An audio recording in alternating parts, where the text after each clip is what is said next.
শুভ সকাল, good night, এই যে অনেকে এগুলা লেখেন বা বলেন, ইহুদি খ্রিস্টান কাফেরদের কথা আমি বলছি না। আপনি যে নিজেকে মুসলিম পরিচয় দিয়ে অথবা মুসলিম ঘরে জন্মগ্রহণ করে এটা বললেন, বন্ধু গুড নাইট, শুভ সকাল, এটা আসলে কতটুকু গ্রহণযোগ্য?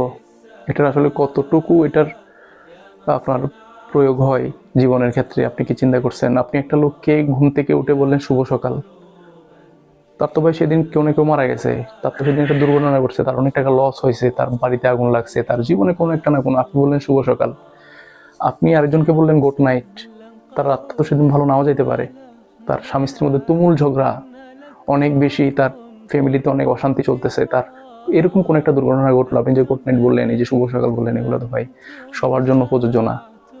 আপনি যদি একটা কাজ করতেন, শুধুমাত্র বলতেন যে আসসালামু আলাইকুম রহমতুল্লাহ, সর্ব অবস্থায় আপনাকে আল্লাহ ভালো রাখুক, শান্তিতে রাখুক, সুখে রাখুক, কল্যাণময় করুক, আল্লাহ আপনার জীবনকে বরকত দিয়ে ভরে দিক, এই যে বিষয়টা, এটা সুখে দুঃখে মানে আপনার প্রতিকূল অপ্রতিকূল সব সময়ের জন্য প্রযোজ্য। এমন একটা বিধানকে ছেড়ে, এমন একটা সুন্দর বিষয়কে ছেড়ে আপনি কিছু জিনিস, শব্দ বেছে নিলেন যেগুলো আসলে ফু দিলে চলে যায়, যেগুলো আসলে কোনো সুস্থ মানুষও মানে এটার ভুল ধরতে কোনো তার ইয়ে লাগবে না। এই ধরনের কিছু বিষয় নিয়ে আপনি সেই মহান সত্তার দেওয়া বিষয়টাকে আপনি ভুলে গেলেন, সেটাকে আপনি ইউজ করেন না। আপনি কত গদ্য